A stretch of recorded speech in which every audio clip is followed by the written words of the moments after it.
Nakanaga na ba ang all? Kay kung wala pa, tara, ubanin ni sa mong pagsuri-suroy sa syudad sa Naga.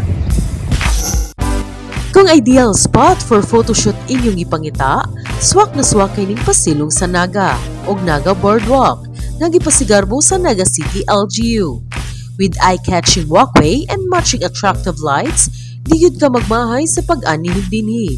Samutan na kung kuyo pagyud imong +1. Nindot yun kayo ba? Ang Naga Boardwalk perfect kayo nga area to unwind and enjoy the moment. Este, the beauty of the place.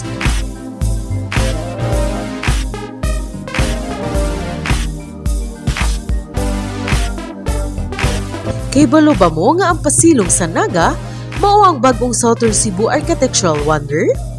Kini usa ka public park nga adunay nindot nga water fountain inubanan sa mga nindot nga architectural design. Nice pud nga place to spend chilling nights with your friends and significant other. Sana all na significant other. Kini ka Instagrammable and moments ninyo dinhi lami pud kayo i-treasure. Hilabi na kining ilahang Christmas decors karong tuiga nga adunay theme nga Christmas in the Woods nga perfect sa inyong mga bulilit nga maka-experience sa mga dagko kayo nga dinosaurs o guban pang wild animals. Plus, ang ilang giant size nga labyrinth maze.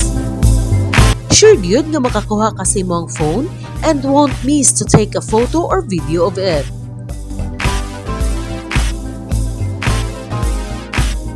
So, book your schedule na, plan your gimmick, and don't forget to make a stop dinhi lang sa Industrial Hub of Southern Cebu, Naga City. That was a glimpse of the city of Naga and our grand festival of lights.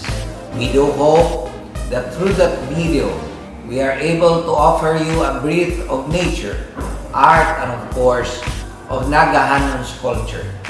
Indeed, City of Naga, our home, our pride. When the time is right and things get better, hopefully, your next travel destination. Rest assured that the City of Naga will always be open. We'll be right here waiting with our warmest welcome and smile. Nag-enjoy ba mo sa kanindot sa Naga? Dali na og laag na mo diri. And don't forget to share sa mua ang imong experience. Unya, uban ni na pug ko sa sunod nga laag tabay.